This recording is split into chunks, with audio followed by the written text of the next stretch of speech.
So guys, bali ganito pag welding ng ordinary. Yan o. Bali resonator yan.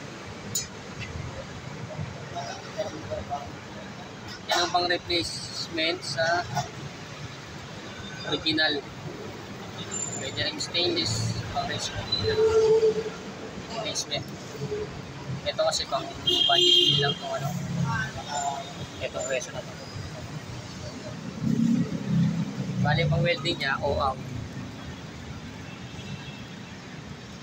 Oxygen acetylene welding. Bubo niya. Etitrek niya. Bali 12 inch yung haba nito. Ito naman 18. Yan. Yan ang gumagawa o. Yan o.